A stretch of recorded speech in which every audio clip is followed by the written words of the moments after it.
Baik, pada bagian kedua kita akan melihat bagaimana salah satu contoh analisis laporan keuangan dengan menggunakan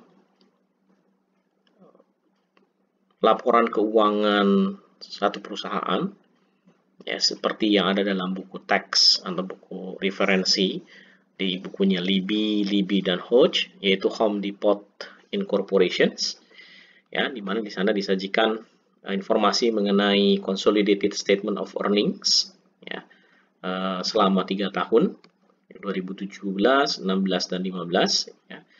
Ini disajikan income statement-nya mulai dari net sales, ya, atau revenue, ya, net revenue, lalu ada COGS-nya atau cost of sales, ya, kemudian diperoleh gross profit, lalu kemudian operating expense yang terdiri dari selling, general, and administrative expense, ada depreciation and amortization expense, ya. Kemudian gross profit dikurangi dengan operating expense, kita memperoleh operating income.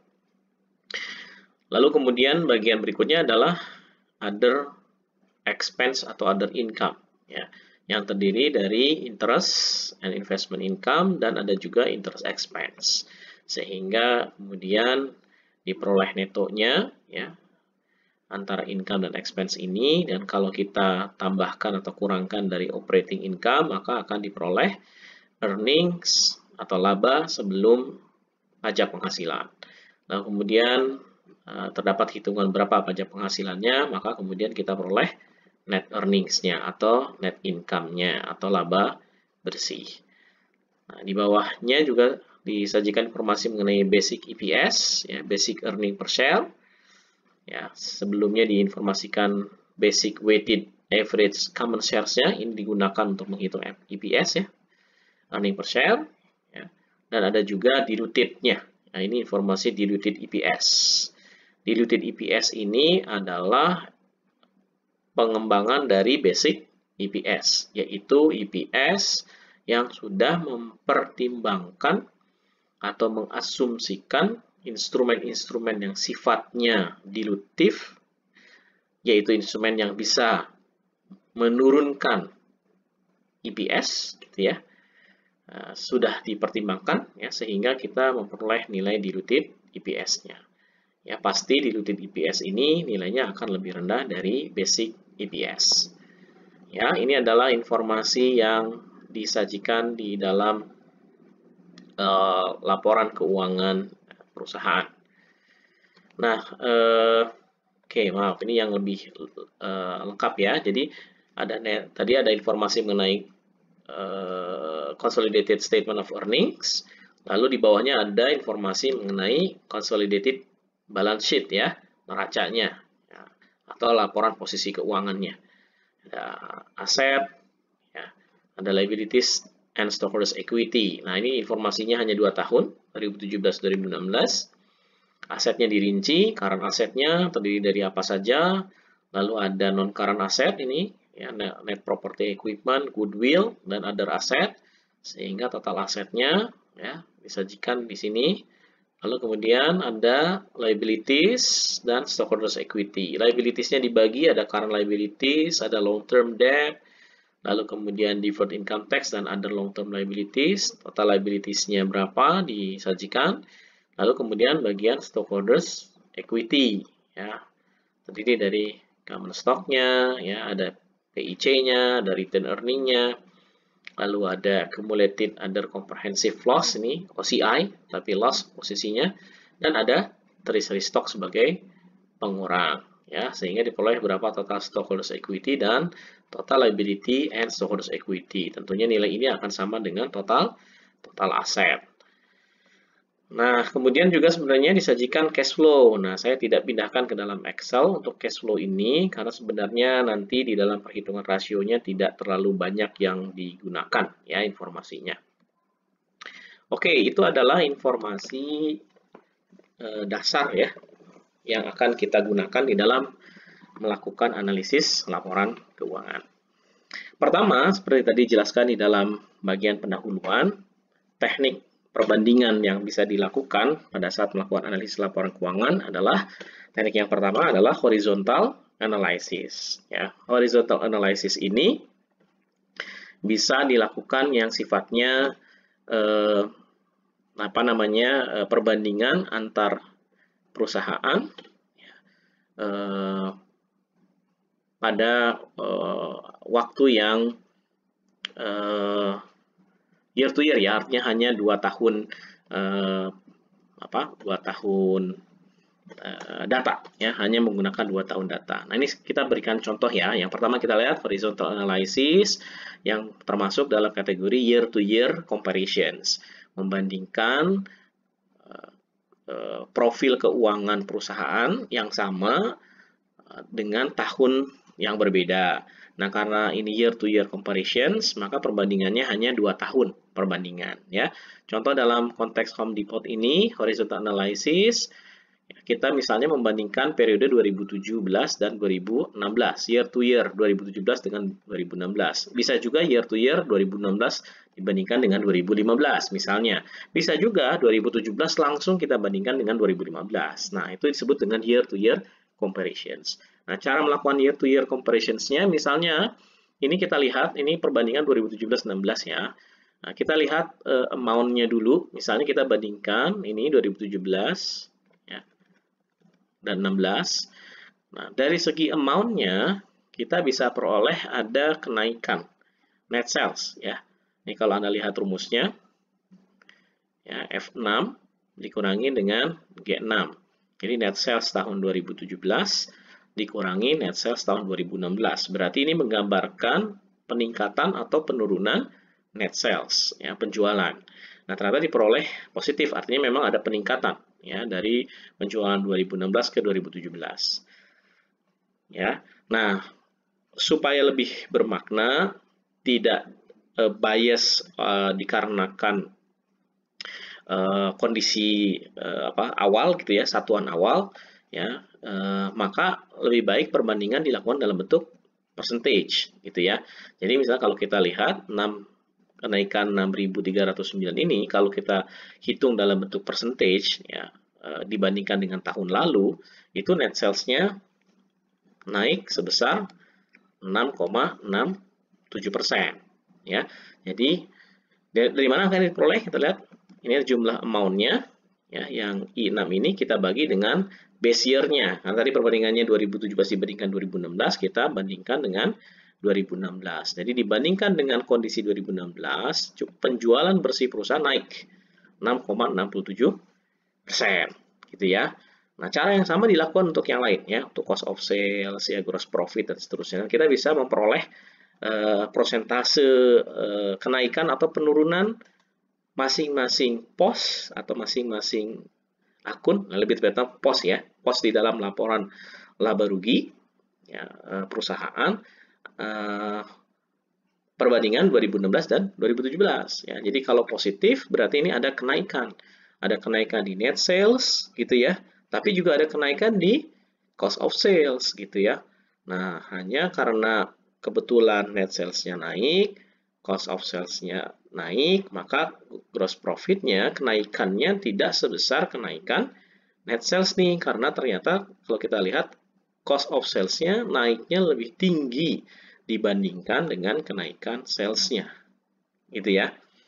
Ya. Jadi kalau kita baca horizontal analysis ini, paling tidak informasi yang kita peroleh pertama ada kenaikan atau penurunan masing-masing pos.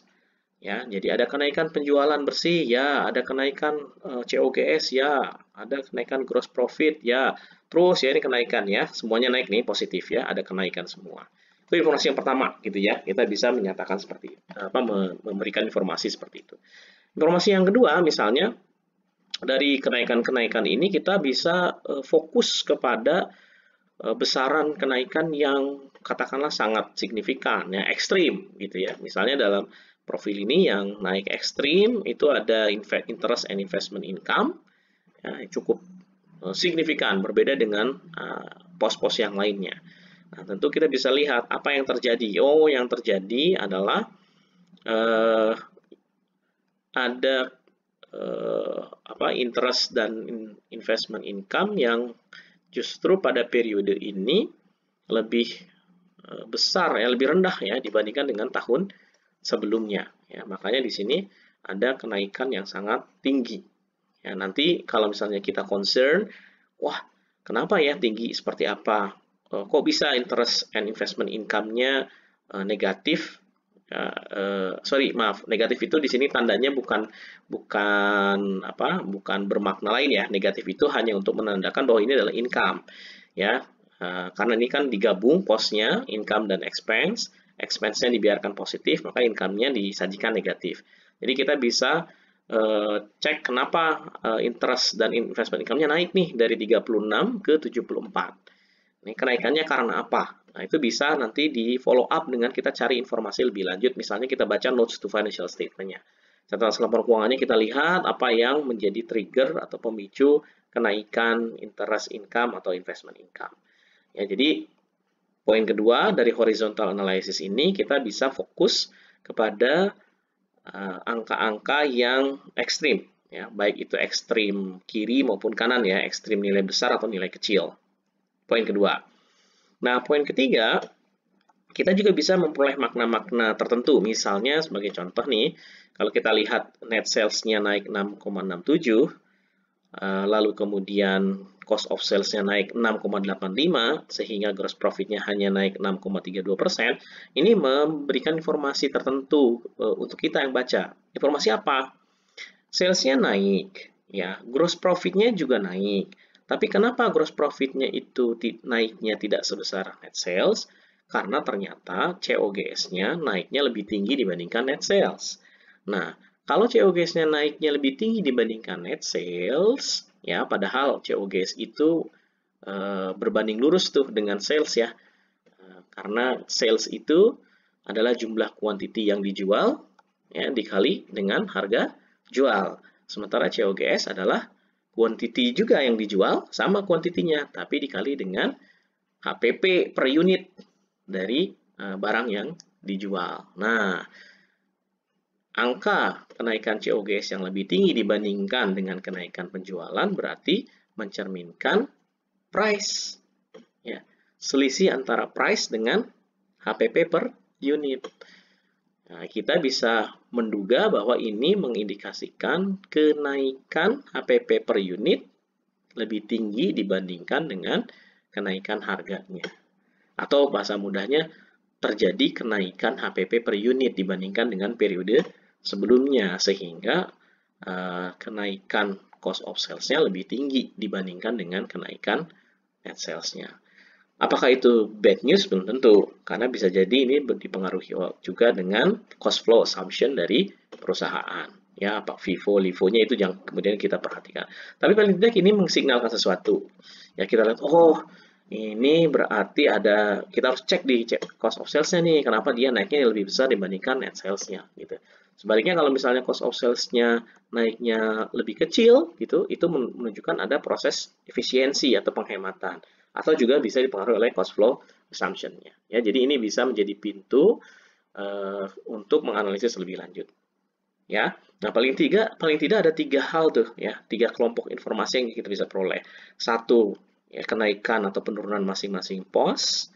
2, kita bisa fokus kepada angka-angka yang ekstrim. Yang ketiga, kita bisa memperoleh makna-makna tertentu dengan melihat pola hubungan antar posnya. Ya. Nah, ini dilakukan tidak hanya untuk income statement ya, yang bisa kita lakukan juga untuk laporan posisi keuangan ya, seperti ini. Ini sama caranya ya. Sama caranya, jadi kita bisa melihat ya bagaimana kenaikan penurunan masing-masing pos yang ada di laporan posisi keuangan. Lalu kedua, kita juga bisa fokus kepada angka-angka yang ekstrim. Misalnya ini cash equivalent-nya naik nih, cash equivalent 42% gitu ya. Ini kenapa ada kenaikan ini? Apakah ada konversi misalnya dari aset lain ke cash and cash equivalent gitu? Atau faktor lain, misalnya ada kenaikan di pinjaman ya, di liabilities-nya gitu. Nah, kita bisa jawab nih dengan melihat pola ini ya, cash and cash equivalent-nya naik 42%, sementara aset-aset lain itu juga cenderung naik ya. Ya, walaupun ada yang turun sedikit, receivables gitu, minus 4% gitu. Tapi yang lainnya naik nih, sehingga kenaikan cash and cash equivalent ini tentu tidak hanya berasal dari penurunan piutang gitu ya, karena tidak comparable angkanya nih. Dari mana? Nah, kita bisa lihat profil di liabilities dan equity-nya. Ada yang naik signifikan juga nggak? Oh, ada nih. Ada short term debt. Nah, short term debt naik, itu kan berarti kita dapat pinjaman baru. Nah, uang cash kan, pinjaman dari misalnya dari bank gitu ya. Nah, itu mungkin menjelaskan kenapa cash and cash equivalent-nya meningkat misalnya. Lalu juga ada yang kemungkinan meningkat cash-nya ya. Ini deferred. Oke. Nah, long term debt di luar yang current installment juga naik 9%. Berarti ini ada utang jangka panjang yang baru ya yang diperoleh oleh perusahaan. Nah, ini juga dapat mengindikasikan ada dana baru, dana yang masuk gitu ya. Equity-nya naik nggak ya? Kita lihat equity-nya sih cenderung kecil ya kenaikannya ya, hanya 1%, 4%. Jadi relatively ya bisa kita simpulkan ya kemungkinan besar cash and cash equivalent ini meningkat itu karena ada sumber pendanaan baru ya, baik itu short term debt maupun long term debt. Nah, itu sebenarnya sudah masuk ke poin ketiga ya. Kita juga bisa memperoleh makna tertentu dari melihat perkembangan atau hasil horizontal analysis ini ya. Jadi bisa dilakukan untuk laporan laba rugi, juga bisa dilihat di laporan dilakukan untuk laporan posisi keuangan. Oke, itu teknik yang pertama, horizontal analysis dengan membandingkan year to year ya, 2 tahun data. Nah, dalam contoh di sini tadi 2017-2016. Nah, yang kedua masih kelompok horizontal analysis, tapi tadi dikatakan bisa juga dilakukan time series analysis atau trend analysis. Nah, kalau trend analysis atau time series analysis, kita memerlukan datanya lebih dari 2 tahun, minimum 3 tahun. Nah, ini karena datanya terbatas ya, hanya 3 tahun. Misalnya kita bisa melihat tren dengan melakukan perbandingan yang sama seperti yang year to year tadi, tapi kita bandingkan dengan waktu yang berbeda ya, waktu yang lebih panjang ya. Misalnya kita bandingkan 2016 dan 2015, ya, lalu 2017 dan 2015. Jadi dalam trend analysis atau time series analysis itu langkah pertama yang harus dilakukan adalah menetapkan dulu base year-nya, tahun dasarnya, ya, tahun awal. Nah, misalnya karena ini cuma ada 3 tahun, hanya ada 3 tahun, lalu kita tetapkan yang menjadi tahun dasarnya adalah 2015. Maka perbandingan ya, year to year comparison yang dilakukan adalah membenchmark ke tahun dasar, ke tahun 2015 ya. Misalnya ini kita benchmark ke 2015 dan kemudian 2017 juga ke 2015. Nah, kita bisa peroleh nih ya angka kalau kita bandingkan 2016 ke 2015 ternyata kenaikan net sales-nya 7%. Kalau kita bandingkan 2017 ke 2015 ternyata kenaikannya 14%. Nah, ini menunjukkan kalau kita buat dalam dalam bagan atau grafik, berarti trennya mengalami peningkatan karena yang sampai 2016 naik 7%, di 2017 naik lagi menjadi 14%. Nah, ini berarti kan trennya positif, trennya meningkat. Nah, ini bicara trend analysis. Ya, trennya bagaimana nih? Positif, negatif, atau stagnan gitu ya. Untuk angka yang lain sama nih ya, cara membacanya begitu. Ya, apakah ada kenaikan atau ada penurunan. Ya, ini pada umumnya mengalami kenaikan ya, trennya positif nih. Ya, trennya positif, relatively semuanya positif ya. Jadi trennya cenderung meningkat gitu ya. Nah, ini adalah teknik yang kedua. Jadi sebenarnya konsep dasarnya adalah year to year, tetapi karena waktunya lebih dari 2 tahun, lalu kemudian kita menetapkan base year-nya, nah, yang kita lihat adalah perkembangan dari tahun ke tahun. Ya, tidak hanya perbedaan 2 tahun, tapi dari tahun ke tahun. Makin panjang, makin bagus tuh kita bisa melihat trennya. Ya, dan kalau makin panjang data yang kita amati, time series-nya atau trennya, maka kita bisa membuat dugaan nanti arahnya seperti apa nih. Kalau trennya positif terus gitu, kita bisa menduga bahwa perusahaan memang dalam tren sedang mengalami peningkatan. Kalau trennya kelihatan sudah mulai mengalami bentuk penurunan, nah mungkin puncaknya sudah tercapai lalu kemudian terjadi penurunan ya. Teknik yang kedua. Nah, lalu kemudian yang berikutnya tadi teknik utamanya horizontal analysis gitu ya.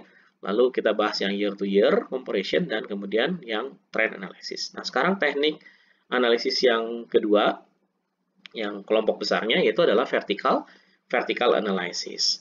Nah, berbeda dengan horizontal analysis, tadi kan kalau horizontal analysis membandingkan pos yang sama dari perusahaan yang sama, ya, pos yang sama dari perusahaan yang sama dengan tahun yang berbeda, ya kan? Dengan tahun yang berbeda. Itu ya, itu horizontal analysis. Tapi kalau vertical analysis yang kita bandingkan, kita perhatikan ya, saya akan tunjukkan rumusnya. Yang kita bandingkan adalah perusahaan yang sama pada waktu yang sama, tahun yang sama, tetapi antar pos yang berbeda, ya, antar pos yang berbeda. Nah, jadi kalau horizontal begini mendatar, kalau vertikal ke bawah, ya. Nah, ini sebagai contoh vertical analysis pada saat kita melakukan analisis vertikalnya pada laporan laba rugi. Nah, biasanya yang menjadi basisnya pada saat melakukan vertical analysis di laporan laba rugi adalah net sales, gitu ya, net sales.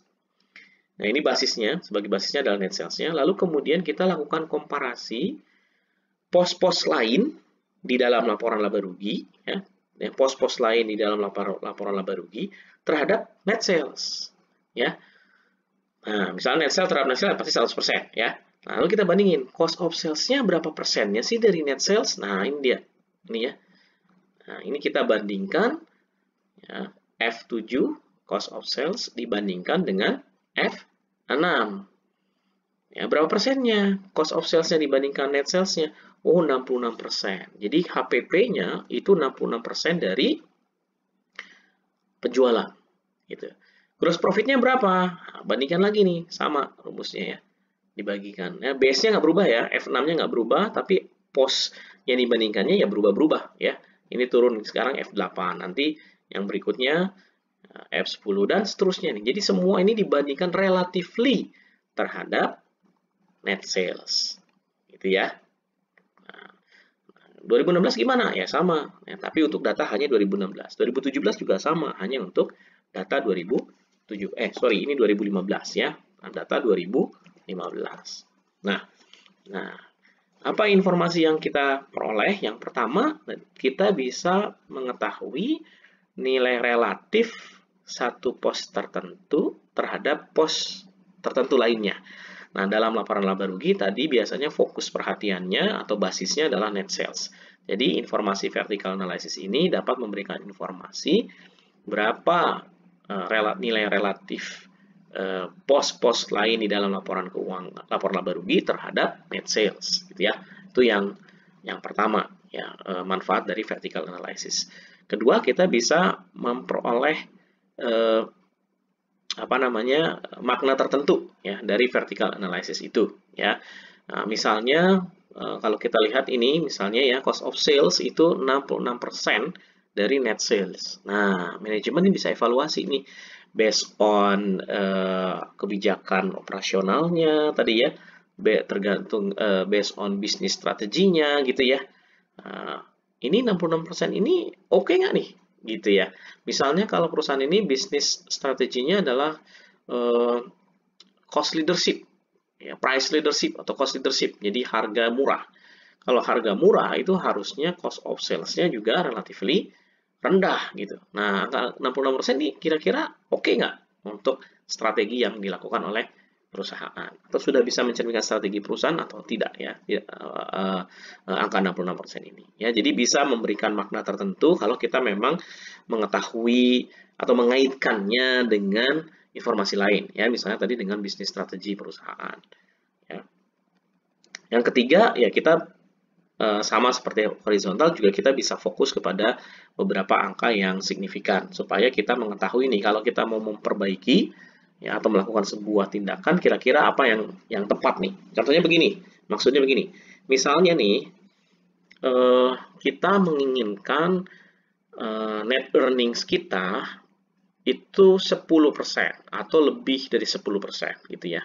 Sementara ini sekarang kan datanya di 2017 misalnya itu net earnings kita dibandingkan dengan net sales-nya adalah 9%. Nah, kalau kita ingin meningkatkan laba bersih, proporsi laba bersih kita dibandingkan dengan penjualan bersih ya, menjadi lebih tinggi, nah kita bisa memperhatikan pos manakah ya yang efeknya signifikan nih. Kalau kita manage, itu bisa efeknya signifikan terhadap upaya tadi mencapai net earnings terhadap net sales-nya yang lebih tinggi. Ya, misalnya nih, kalau yang 1%, 1% seperti ini, ya 0%, 2%, harusnya tidak menjadi perhatian yang terlalu besar, karena upaya memanage di area ini tidak akan berefek terlalu besar terhadap net earnings atau net income. Nah, yang harus jadi pokok perhatian adalah yang ini, 66% gitu ya. Lalu kemudian 18%, ini cukup tinggi nih, 19%. Nah, ini yang harus menjadi perhatian kalau kita akan melakukan upaya untuk memanage atau melakukan aktivitas action tertentu. Gitu ya. Nah, jadi, kalau kita melakukan vertical analysis, kita bisa memperoleh informasi nilai relatif sebuah pos dibandingkan pos yang lain, khususnya kalau di laba rugi adalah terhadap net sales. Yang kedua, kita juga bisa memperoleh makna tertentu dari hubungan ya pos ya, dengan mengaitkannya dengan informasi lain.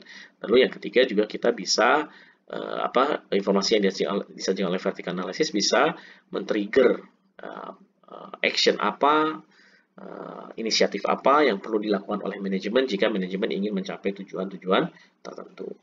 Nah, vertical analysis ini juga bisa dilakukan atau bukan bisa ya, juga dilakukan untuk laporan laba rugi, laporan posisi keuangan ya. Ini seperti ini kita lakukan juga. Nah, biasanya atau umumnya untuk laporan posisi keuangan yang menjadi basis itu adalah total aset. Ya. Jadi semua dinilai relatively terhadap total aset. Gitu. Nah, sama tuh, kita bisa mempunyai makna mana sih yang porsinya bagaimana porsi masing-masing pos terhadap total aset. Kedua, kita bisa fokus kepada porsi-porsi yang signifikan terhadap total aset. Ya, berarti itu merupakan pos yang sangat penting untuk di manage atau dikelola karena punya dampak yang besar terhadap total aset. Dan yang ketiga, kita bisa memperoleh makna-makna tertentu dari melihat hubungan antar pos yang ada di dalam laporan posisi keuangan. Ya, misalnya kalau kita lihat posisi aset, ya, kemudian kita lihat proporsi total current asset ya, dibandingkan dengan total aset ya, total current asset terhadap total aset, ternyata dia hampir mencapai 50% ya dari total aset perusahaan ya, berarti banyak aset-aset yang cukup lancar juga. Nah, dari 43% itu yang betul-betul lancar nih, yang mana nih yang betul-betul lancar kan cash dan merchandise dan receivables ini ya. Oh, ternyata yang betul-betul lancar sebenarnya cuma 12% ya, yang sisanya itu relatively tidak terlalu lancar sebenarnya. Aset lancar tapi tidak tidak terlalu cepat bisa dikonversi menjadi cash. Nah, itu makna-makna yang kita bisa peroleh. Gitu ya.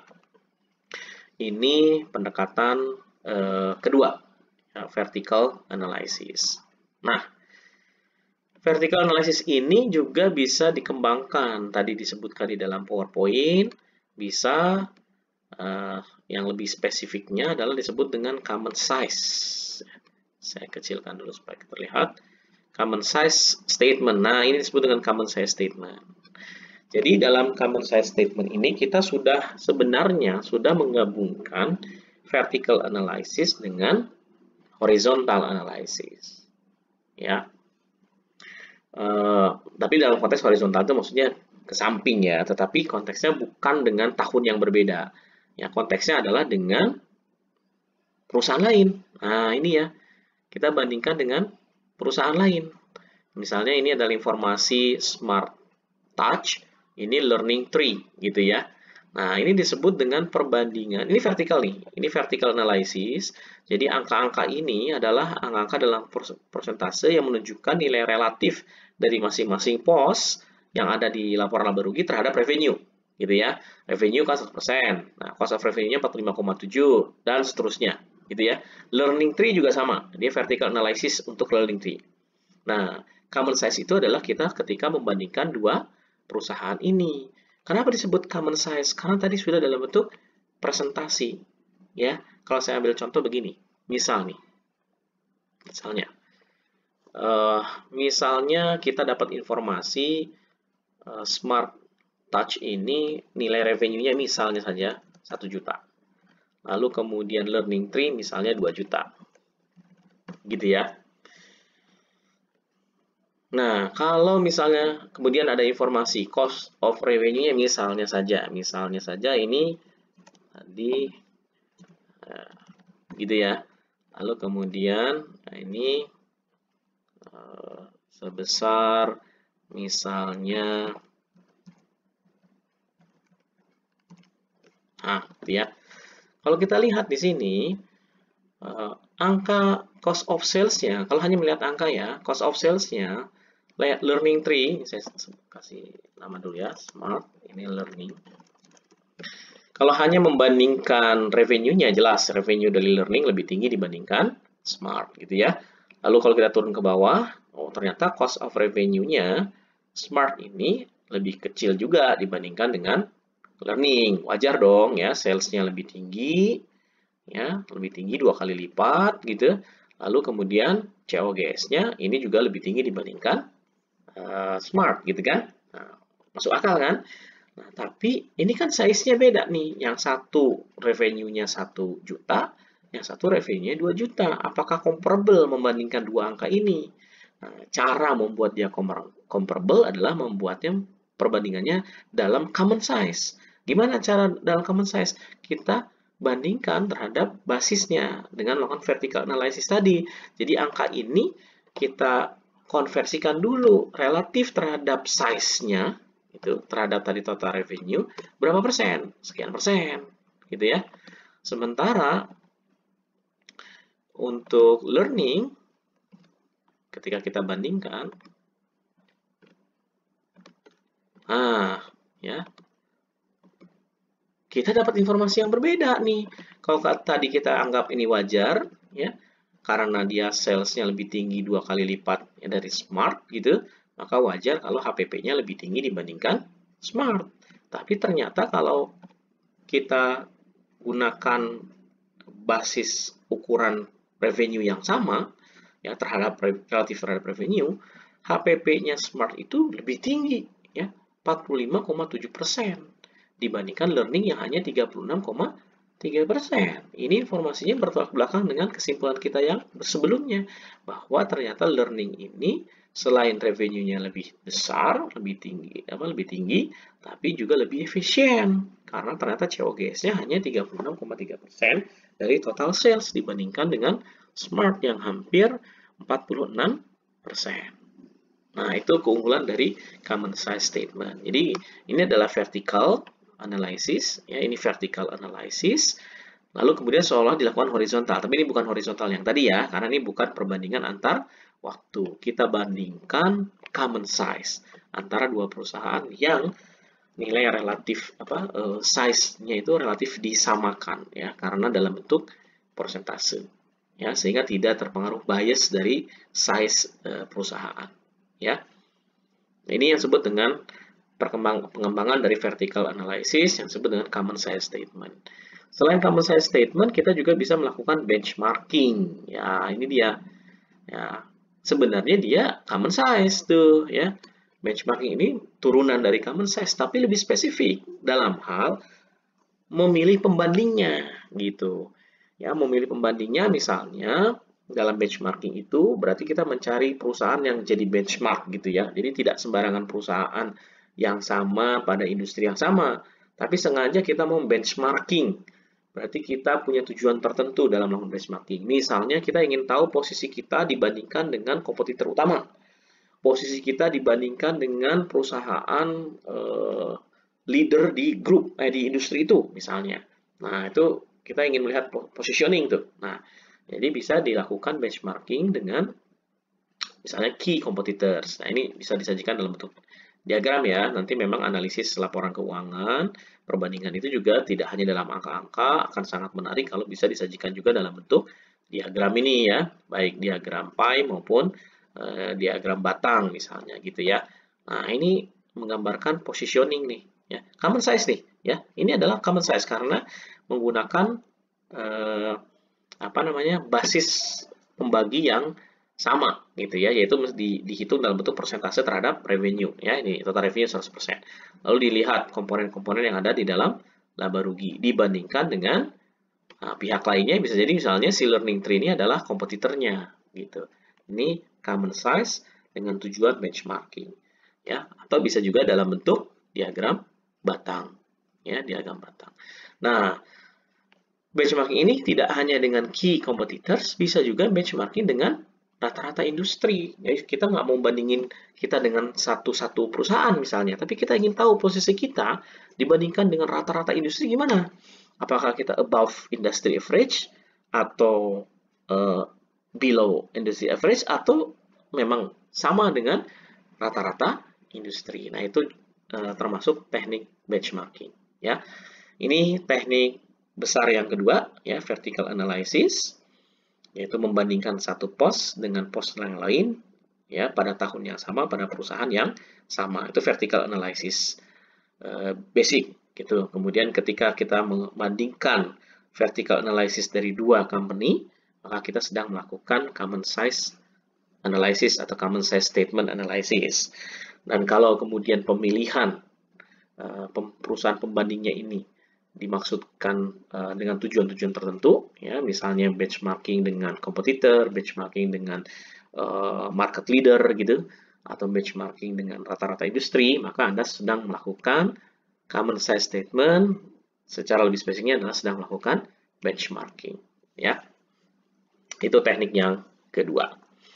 Nah, berikutnya teknik yang ketiga adalah melakukan perhitungan rasio-rasio keuangan. Ya. Nah, rasio keuangan ini ada beberapa ya.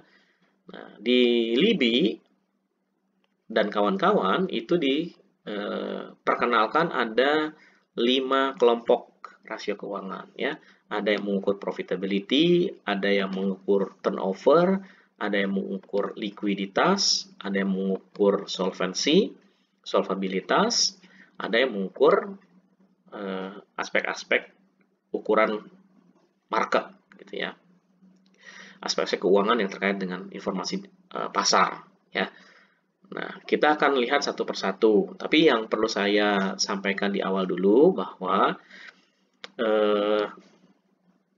sebenarnya rasio itu tidak terbatas dari apa yang dipaparkan hari ini ataupun yang ada di dalam bukunya LIBI dan kawan-kawan. Ya, dalam perkembangannya ada rasio-rasio yang lain. Itu yang pertama. Yang kedua, pengelompokannya pun bisa berbeda-beda antar ahli atau antar penulis buku gitu ya. Kadang-kadang ada perbedaan-perbedaan sedikit ya antara satu penulis buku dengan penulis buku yang lainnya, antara satu aliran dengan aliran yang lainnya gitu ya. Yang kedua, jadi jangan terlalu kaget nanti kalau kita menemukan di buku lain kok pengelompokannya beda gitu. Lalu yang ketiga, rumusnya sendiri nanti pada saat menghitung rasio ada beberapa yang berbeda gitu antara satu penulis dengan penulis yang lainnya. Ya tidak sangat berbeda, tapi ada sedikit-sedikit perbedaan. Nah, ini kita harus sadari dari awal. Jadi jangan terlalu panik dan juga menjudgment terlalu cepat ketika kita misalnya menemukan di buku lain ada yang menjelaskan rasio yang berbeda, menjelaskan pengelompokan yang berbeda, atau menjelaskan cara menghitung yang berbeda, gitu ya. Itu common, memang ada perbedaan-perbedaan seperti itu. Ya, bisa dibilang perbedaan mahzab lah, tapi masing-masing memang punya dasar kenapa mempunyai cara perhitungan yang berbeda. Oke, kita mulai dari rasio yang pertama ya, yaitu rasio profitability. Nah, ini saya kopikan beberapa rasio yang dijelaskan di dalam Libby dan kawan-kawan ya. Rasio-rasio keuangan yang dianggap menggambarkan profitabilitas perusahaan. Profitability itu berarti kemampuan perusahaan menghasilkan keuntungan ya. Kemampuan perusahaan menghasilkan keuntungan. Nah, keuntungan kalau dalam bahasa akuntansinya sebenarnya adalah laba bersih ya. Net income. Jadi makanya rasio-rasio ini berfokus kepada net income. Ya, jadi kemampuan perusahaan untuk menghasilkan net income. Contohnya kita lihat ya, ada return on equity. Nah, kita ingin melihat kemampuan perusahaan dalam menghasilkan net income jika dibandingkan dengan modal saham yang diinvestasikan. Ya, jadi dari modal saham yang diinvestasikan yang tergambar di total stockholders equity itu berapa yang kemudian menjadi net income. Ya, ROA ya mirip ya, return on asset, ada return on equity atau ROE. Nah, ROA sama net income tetapi basis pembandingnya adalah total asetnya. Dari sekian banyak total aset, berapa net income yang dihasilkan. Lalu ada yang berikutnya adalah net profit margin ya, yaitu membandingkan antara net income dengan net sales revenue. Jadi dari sekian total penjualan, berapa yang kemudian menjadi net income. Lalu ada EPS ya, kita sudah bahas ini ya, earning per share, yaitu perbandingan antara net income dengan jumlah lembar sahamnya ya. Jadi dari sekian banyak lembar saham yang beredar, outstanding gitu, berapa net income yang dihasilkan. Atau bahasa yang lebih tepatnya kalau earning per share adalah berapa bagian net income untuk setiap lembar saham yang dimiliki oleh pemegang saham. Lalu yang keenam, ini terkait dengan cash flow yang kita bahas minggu lalu ya. Berapa atau seberapa kuat atau seberapa baik kualitas dari net income-nya jika dibandingkan dengan cash flow from operating activities. Jadi semuanya mengarah ke net income. Ada satu yang tidak menggunakan net income gitu ya, tapi sebenarnya mencerminkan profitabilitas juga, yaitu yang gross profit percentage. Yaitu membandingkan gross profit dengan net sales. Berapa besar laba kotor yang diperoleh dari penjualan yang dilakukan ya. Yang nomor 3, gross profit percentage. Nah, ini adalah rasio-rasio yang menggambarkan profitabilitas perusahaan. Bagaimana cara menghitungnya? Kita tinggal mengikuti rumus yang disajikan tersebut ya. Nah, kita coba contohkan ya untuk home depot ya. Misalnya ini kita menghitung ROE. ROE itu tadi adalah rumusnya net income dibagi dengan average total stockholders equity. Net income-nya berapa? Net income-nya adalah net earnings ya. Jadi kalau kita lihat ini, kita ambil dari HA ya, sheet HA F20 ya. Kita cek nih. HA sheet 20. Ya, ini HA ya. Nah, sorry tadi HA F20. HA F20. Nah, ini ya, net earnings gitu ya. Ini net earnings kita peroleh, lalu kita menghitung average. Nah, average ini kalau tidak ada informasi yang lain adalah rata-rata dari posisi awal dan posisi akhir, beginning dan ending ya. Average itu adalah posisi rata-rata dari posisi awal dan posisi akhir. Jadi kita bisa ambil ya berapa posisi awalnya, beginningnya ini misalnya HA G67 sini ya. HA G67 ke bawah. G67. Nah, ini ya. Stockholders equity. 67 ini ya. 67 karena beginning. Beginning berarti saldo tahun sebelumnya. Nanti yang ending adalah yang ini ya, yang tahun berjalan. Oke. Nah, kita cari average-nya ya, average biasa rata-rata. Nah, nanti kita peroleh net income dibagi average diperoleh 2,98.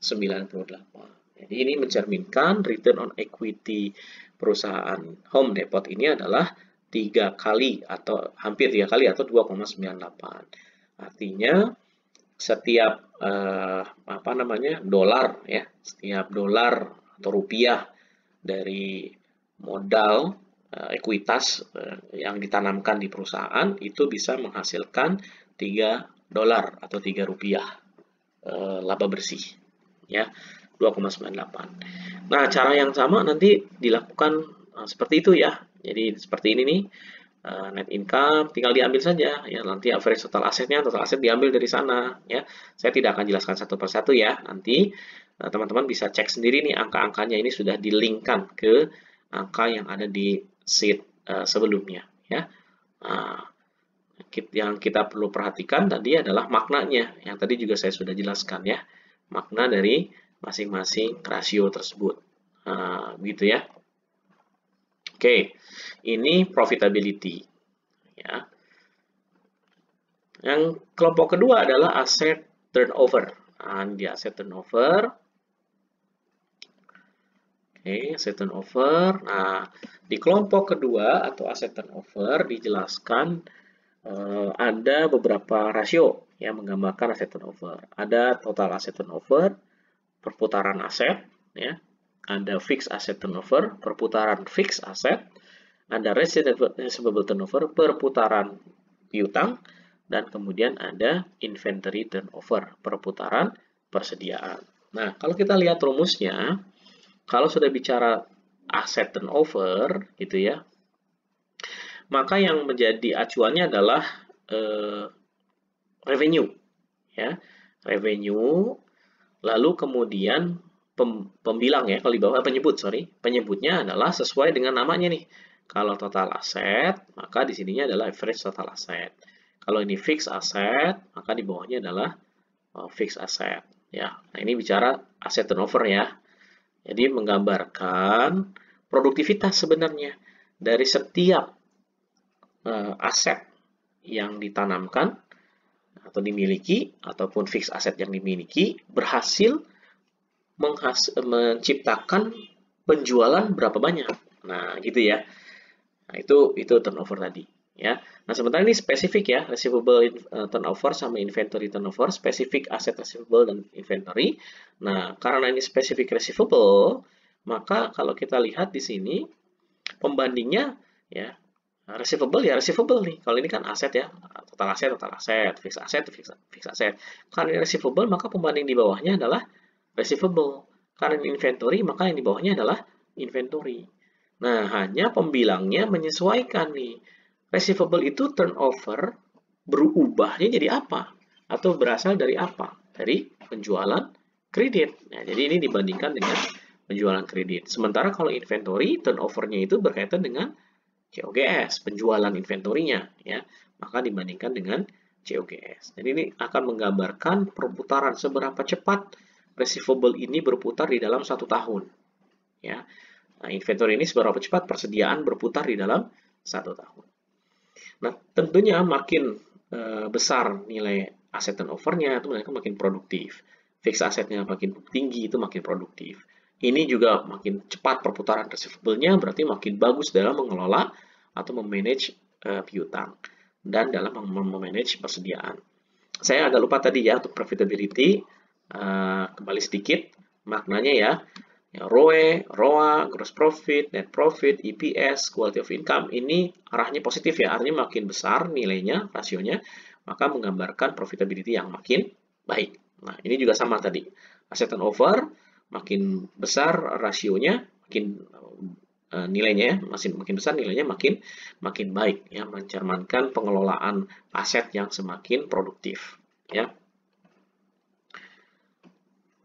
Nah, ini contoh perhitungan untuk Home Depot misalnya ya, kita ambil salah satu contoh. Tadi total asset turnover adalah net sales revenue, kita ambil ya.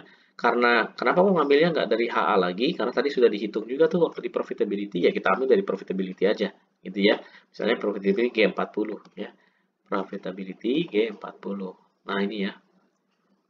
Nah, ini ya. Nah, ini udah ada nih net sales revenue. Jadi kita bisa ambil dari sini ya. Karena ini betul merefer ke laporan keuangan di sheet HA. Jadi nggak apa-apa kita refer ke yang lebih dekat. Ya, average total aset juga sudah dihitung tadi di profitability ya, kita ambil, nah kita peroleh turnovernya 2,31. Nah, cara yang lain juga sama. Nah, hanya saja saya ingin menambahkan gitu ya, sebenarnya ada di buku Libby dan kawan-kawan juga, pada saat menghitung receivable turnover dan inventory turnover, itu informasinya bisa di-convert menjadi informasi berapa lama receivable ini dilunasi gitu ya. Kalau tadi kan turnover berapa kali berputar ya, berputar itu sebenarnya lunas ya, berapa kali putaran atau berapa kali lunas di dalam 1 tahun. Nah, kalau ini mengukur langsung berapa hari sih revenue itu outstanding, receivable itu outstanding. Nah, itu disebut dengan dikonversi dalam bentuk hitungan hari. Caranya gimana? Simple. Kita tinggal bagi 365 hari dibagi dengan receivable turnover ya. Ini ya. Nah, kayak ini ya. Nah, ini ya. Nah, 365 dibagi receivable turnover. Receivable turnover-nya kita peroleh dari sini ya, dari perhitungan sebelumnya. Nah, kita peroleh 7,22. Itu artinya piutang kita itu rata-rata outstanding-nya selama 7 hari. Nah, ini terlalu cepat ya. 7 hari lunas, 7 hari lunas gitu ya. 7,2 hari ya, 8 hari lah kalau kita mau bulatkan konservatif gitu ya. Nah, inventory turnover sama nih. Caranya sama, 365 hari tapi dibagi inventory turnover ratio ya. Kita peroleh 69,37 hari. Ini maksudnya inventory kita ngendon di gudangnya gitu ya. Itu selama kira-kira 70 hari. Sampai ya, dari awal datang sampai kemudian laku terjual itu sekitar rata-ratanya sekitar 70 hari. Itu berarti sekitar 2 bulan gitu ya, 2 bulan setengah, nggak nyampe lah, 2 bulan 10 hari gitu. Itu dia berada di gudang kita. Nah, ini berarti rasio ini bermakna makin tinggi rasionya kalau receivable turnover ya, turnovernya makin tinggi, harinya makin panjang gitu, makin besar, makin jelek ya, karena outstandingnya makin lama, berarti kita makin lama nunggu cash flow masuk.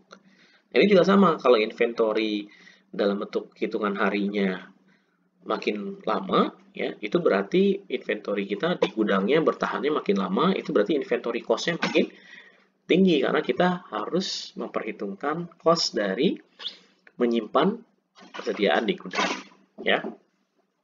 Oke, itu yang aset turnover.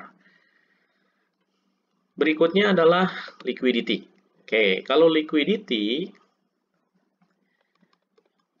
ya adalah menggambarkan rasio mengenai kemampuan perusahaan dalam membayar atau melunasi kewajiban jangka pendeknya. Ya, kemampuan melunasi kewajiban jangka pendek. Nah, rasio yang biasa digunakan untuk mengukur liquidity ini ada 3. Ada current ratio, membandingkan current asset dibandingkan current liabilities. Ya, karena yang akan jatuh tempo dalam jangka pendek adalah current liabilities. Nah, seberapa kuat kemampuan perusahaan memenuhi current liabilities-nya dibandingkan dengan aset yang juga bisa cepat digunakan, yaitu current asset. Ya, maka dibandingkan current asset dengan current liabilities. Ada yang lebih konservatif, namanya quick ratio. Dari current asset itu yang dihitung hanyalah yang betul-betul liquid, ya, yaitu cash and cash equivalent. Itu kan sangat liquid karena memang tinggal diambil di bank gitu ya. Lalu AR ya, dianggap liquid karena bisa dijual, kalaupun belum dibayar kita bisa factoring, ya, kita gadaikan gitu. Lalu yang ketiga adalah marketable securities, ya, karena kita bisa jual sahamnya di pasar gitu ya. Nah, 3 ini kemudian dibandingkan current liabilities. Nah, yang ketiga lebih konservatif lagi, yaitu hanya membandingkan cash yang ada di kita dibandingkan dengan current liabilities-nya. Ya, jadi makin ke bawah makin konservatif, tapi sama-sama mengukur kemampuan perusahaan di dalam melunasi kewajiban jangka pendeknya. Ya, nah, jadi kalau kita lihat ya, contohnya current ratio-nya, karena asetnya kita ambil dari data di awal ya, karena liabilities-nya dapat 1,17. Jadi ini apa, good news atau bad news? Jadi secara umum ini good news ya, bahwa current asetnya masih lebih besar dibandingkan current liabilities-nya. Jadi kalau current liabilities ini jatuh tempo semuanya, current asetnya masih bisa melunasi current liabilities-nya. Tidak perlu kita menjual non-current asset, tidak perlu menjual peralatan gitu misalnya ya, menjual bangunan kantor atau pabrik karena current asetnya sudah bisa memenuhi current liabilities-nya. Ya. Nah, ada ukuran lain, ya. Ada selain dalam bentuk rasio, ada dalam bentuk nilai absolutnya, ya disebut dengan working capital, ya, modal kerja, yaitu mengurangkan current asset dikurangkan dengan current liabilities, ya, tidak dalam bentuk rasio. Lalu kalau quick ratio, wah ternyata kalau memperhatikan quick ratio itu nilainya hanya 0,34. Jadi aset yang sangat liquidnya itu hanya 34% dari current liabilities. Jadi kalau current liabilities-nya semua jatuh tempo, nggak cukup hanya dari yang cash, lalu marketable securities, dan net receivable. Harus juga menjual inventory gitu misalnya, ya. Nah, cash ratio lebih kecil lagi ya, hanya 20%-an dari current liabilities. Nah, ini makin tinggi angkanya, ya, makin bagus dari segi likuiditasnya, ya, makin liquid perusahaannya. Oke, ini yang ketiga. Berikutnya yang keempat adalah solvency ratio. Nah, kalau liquidity tadi mengukur kemampuan untuk melunasi kewajiban jangka pendek, maka kalau solvency atau solvabilitas itu mengukur kemampuan perusahaan di dalam membayar seluruh kewajibannya, seluruh liabilitasnya. Ya. Nah, rasio yang banyak digunakan di dalam solvency ratio ini adalah time interest earn ratio, kemampuan kita membayar bunga, ya. Lalu cash coverage ratio, ini juga sama kemampuan untuk membayar bunga, tetapi dalam hitungan cash basis, yaitu cash flow from operating activities. Lalu yang terakhir adalah debt to equity ratio, perbandingan dari total liabilities dibandingkan dengan total stockholders equity-nya. Karena total stockholders equity ini mencerminkan net asset perusahaan, ya. Jadi kita lihat nih kemampuan solvabilitasnya perusahaan, ya. Nah, jadi kalau misalnya kita ambil contoh nih, kalau menghitung time interest earn, katanya dia adalah net income plus interest expense plus income tax, atau sering disebut dengan istilah EBIT, earning before interest and taxes. Ya, kenapa disebut earning before interest and taxes? Dicerminkan oleh rumus ini nih, net income, tapi dibalikin lagi bebannya, kan beban bunga itu kan mengurangi ya untuk menghasilkan income. Nah, sekarang ditambahkan lagi, berarti seolah-olah sebelum ada interest expense, lalu income tax expense juga ditambahkan lagi, berarti sebelum income tax expense. Jadi laba sebelum bunga dan sebelum pajak, disebut dengan EBIT, kita bandingkan dengan beban bunganya, ya, beban bunganya. Nah, diperoleh 13,96. Jadi kemampuan laba perusahaan di luar tadi beban bunga dan di luar beban pajak itu bisa mengcover hampir 14 kali dari beban bunganya. Nah, itu menunjukkan kemampuan perusahaan di dalam membayar bunga, gitu ya. Nah, kalau kita mau lihat lebih cash basis, maka kita hitung cash coverage ratio. Nah, ini rasionya nggak terlalu jauh berbeda ya, sebesar 12,14. Ya, ini menunjukkan kemampuan cash flow ya, jadi cashnya ya, kemampuan cash flow operasional. Ini cash yang diperoleh dari kegiatan operasional untuk mengcover interest paid-nya, interest expense-nya. Ya, nah tapi interest paid-nya juga harus dalam bentuk cash ya, bukan interest expense, tapi interest yang pembayaran interest. Ini datanya harusnya dari laporan posisi keuangan ya, diperoleh 12,14. Nah, debt equity ratio-nya itu perbandingan liabilities terhadap stockholders equity ya, itu diperoleh angka 29,63 ya. 29,63. Ya, ini berarti total, kita cek dulu ya, ini betul nggak ya, F67 F67 F67 betul ya, total liabilities-nya betul 43, oke. Jadi kalau kita perhatikan total liabilities-nya itu hampir 30 kali lipat dari stockholders equity ya. Ini menunjukkan angkanya relatively besar ya. Ketergantungan terhadap total liabilities ya, terhadap sumber pendanaan dari utang. Sebenarnya tidak terlalu bagus gitu ya. Ini juga mengindikasikan komposisi modal ya, financingnya perusahaan, bahwa ternyata financing perusahaan lebih banyak didanai oleh liabilities dibandingkan oleh equity gitu ya. Nah, ada catatan di debt to equity ratio ini. Catatan pertama, LIBI menggunakan rumusnya total liabilities dibandingkan total stockholders equity. Di buku lain dan di praktek, ya sebenarnya rumusnya bukan total liability, tetapi total debt. Ya, total debt dibandingkan dengan total stockholders equity. Apa bedanya debt dan liability? Ya, apa bedanya debt versus liability? Nah, bedanya adalah kalau debt itu adalah interest bearing liabilities. Jadi kewajiban yang berbunga. Itu debt. Makanya nanti yang masuk ke dalam perhitungan itu hanya utang dari bank, wesel bayar, obligasi, ya. Jadi utang dari pihak lain yang berbunga tuh. Itu dianggap sebagai debt tuh. Tapi nggak akan masuk tuh misalnya kewajiban yang berasal dari utang kepada pegawai misalnya, atau kewajiban utang dagang, atau karena benefit pensiun gitu ya, atau deferred tax liability, itu nggak akan masuk dalam perhitungan debt to equity ratio. Nah, jadi ini harus hati-hati dalam prakteknya atau dalam ilmu investasi, ilmu keuangan, atau di buku-buku lain tuh banyak juga yang menggunakan rasio. Perhitungan rasionya bukan total liabilities, tapi total debt. Nah, kalau Anda menggunakan rumus seperti di LIBI, total liabilities dibagi total stockholders equity, nah seperti ini perhitungannya benar. Tapi kalau Anda menggunakan rumusnya total debt, maka angkanya bukan 43075. Angkanya berapa? Kita lihat di sini, ya, di liabilities ini, kira-kira yang ada bunga yang mana? Nah, yang ada bunga mungkin ini, ya. Ini biasa nggak ada bunga, ini nggak ada bunga, ini nggak ada bunga, ya. Ini nggak ada bunga, bukan debt ini bukan debt, ya. Ini debt, ya. Ini bukan accrued expense, ya. Ini debt, ya. Ini bukan. Ada liabilities kita nggak tahu, kita asumsikan bukan, nggak ada interestnya. Jadi cuma ada 3 tadi ya, ini, ya. Lalu kemudian ini, ya, dan ini, ya. Jadi nanti rumusnya adalah penjumlahan 3 ini. Jadi kalau kita menggunakan pendekatan debt itu, ya. Nah, ini dia, ya.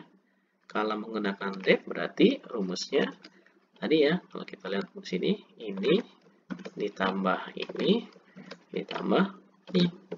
Nah, lalu dibandingkan dengan ini dibandingkan dengan equity. Oh, ini sebentar. Ini dia angkanya 18,59 ya. 19 kali lipatnya dari equity. Nah, ini kalau menggunakan rumusnya tadi debt ya, total debt terhadap total equity. Ya, ini kalau total debt. Oke, itu catatan yang pertama. Catatan yang kedua adalah kadang-kadang juga orang menghitung debt ratio itu bukan hanya debt to total equity, tapi ada debt to total asset, ya, total liabilities dibandingkan total asset, ya, atau total debt terhadap total asset. Nah, ini contohnya dihitung, diperoleh angkanya perbandingan total liability terhadap total asset 0,97.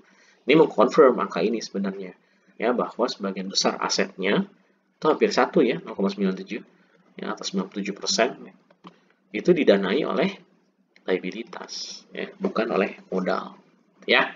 Itu yang keempat. Kemudian yang kelima terakhir adalah rasio-rasio yang menggunakan informasi dari market ya, sebagian menggunakan informasi dari market ya. Ada 2 nih yang lazim ya, ada price earning ratio membandingkan EPS dengan market price-nya. Jadi EPS perusahaan berapa, market itu menghargainya berapa. Nah, perbandingan ini menggambarkan value dari growth perusahaan yang dinilai oleh market ya, atau satu lagi dividend yield, perbandingan dividen yang dibagikan dengan market price per share-nya ya. Oke, ini ya rumusnya ya. Nah, ini kalau cara ngitungnya, nah, karena market price-nya diinformasikan misalnya berapa, ya misalnya di sini 207,23, EPS-nya tadi kita sudah hitung di profitability, nah kita dapat angka 28,29. Ternyata market menghargai hampir 29 kali dari EPS-nya perusahaan. berarti ada faktor lain, ada penilaian lain, ya, terutama adalah growth dari perusahaan, sehingga market price-nya itu jauh lebih tinggi, market price per share ya, harga per lembar sahamnya lebih tinggi dibandingkan laba per sahamnya, gitu ya. Ini dividend yield ya, mengikuti. Nah, selain rumus dividend yield, kita juga bisa menghitung rasio lain yang biasanya lazim di bagian ini, ada namanya dividend payout ratio ya. Dari sekian laba yang dihasilkan, berapa dividen yang dibagikan. Makanya rumusnya perbandingan antara dividen dibandingkan dengan earning per share. Ya, dividen per share dibandingkan earning per share. Ya, kalau ini angkanya 48,59% itu berarti hampir 50% dari laba itu dibagikan menjadi dividen. Ada juga book value per share ya. Berapa nilai buku perusahaan per lembar saham. Nah, itu dengan membandingkan berapa total common stock equity dibandingkan dengan jumlah lembar sahamnya. Ya, misalkan ini 1,3, itu artinya setiap satu lembar saham memiliki nilai buku 1,3. Misalnya dolar atau rupiah. Ya. Ini disebut dengan ratio analysis. Nah, pertama dalam memahami rasio itu kita harus paham makna kalau ini meningkat atau ini menurun itu apa, positif atau negatif gitu ya. Seperti tadi dijelaskan pada masing-masing bagian gitu ya. Kalau misalnya nih market makin tinggi ya itu berarti positif ya, makin market menilainya lebih baik dari laba perusahaan gitu ya. Berarti ada faktor lain yang dianggap positif dari perusahaan. Dividend yield juga begitu bagi investor yang mengharapkan dividen, makin senang tuh kalau dividen yieldnya makin tinggi, dividen payoutnya makin tinggi, ya, book value persennya makin tinggi ya. Jadi kita harus tahu nih dalam membaca rasio, makin angkanya kalau naik bagus atau membaik atau memburuk, satu. Yang kedua, maaf itu yang kedua sebenarnya. Yang pertama adalah makna dari masing-masing rasio itu sendiri. Ya, yang kedua tadi arahnya, kalau naik bagus, kalau turun jelek atau sebaliknya. Nah, yang ketiga sebenarnya ini akan sangat bermakna kalau dibungkus dalam konteks perbandingan baik dengan tahun sebelumnya, horizontal analysis, atau dengan perusahaan yang berbeda, vertical analysis. Nah, jadi ini rasio ini akan sangat-sangat lebih memiliki makna jika sudah dibandingkan dengan data lain, yaitu data perusahaan yang sama di tahun yang lain atau data perusahaan dibandingkan dengan perusahaan yang lain pada tahun yang sama. Ya. Ini bagian kedua ya, contoh. Nanti untuk detailnya hitungnya seperti apa, ini sudah ada rumus-rumusnya, nanti teman-teman bisa lihat cara memperolehnya ini dari mana, ya. Bisa dipelajari secara mandiri.